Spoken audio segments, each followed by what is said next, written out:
নমস্কাৰ বন্ধু বান্ধৱীসকল সকলোকে স্বাগতম জনাইছোঁ আমাৰ মিক্স নিউজ চেনেলৰ অন্য এটা ভিডিঅ'ৰ মাজলৈ। বন্ধু বান্ধৱীসকল আপোনালোকে বাৰু ৰেঙনিত সম্প্ৰচাৰিত হৈ থকা বেহাৰবাৰী আউটপোষ্ট ধাৰাবাহিকখন কেনেকুৱা পায় নিশ্চয় ভাল পায় আৰু আজি আপোনালোকক জনাবলৈ গৈ আছোঁ বেহাৰবাৰী আউটপোষ্টৰ ৰাকেশৰ চৰিত্ৰটোত অভিনয় কৰা অভিনেতাজনৰ বিষয়ে কিছু কথা। ভিডিঅ'টো অকণমানো স্কিপ নকৰাকৈ শেষলৈকে চাই থাকিব। বন্ধু বান্ধৱীসকল ৰাকেশৰ প্ৰকৃত নাম হৈছে ৰিণ্টু বৰা আৰু তেওঁৰ ঘৰ হৈছে নগাঁৱত, কিন্তু তেওঁ বৰ্তমান কৰ্মসূত্ৰে গুৱাহাটীৰে বাসিন্দা। ৰাকেশৰ জন্ম হৈছিল 1987 চনৰ 27 আগষ্ট তাৰিখে।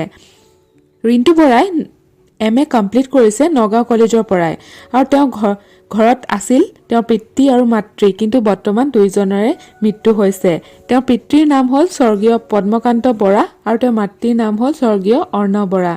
আৰু ৰাকেশে 2022 চনৰ 20 জানুৱাৰী তাৰিখে বিবাহপাশত আবদ্ধ হৈছে আৰু তেওঁৰ পত্নীৰ নাম হ'ল পূৰ্ণিমা হাজৰিকা।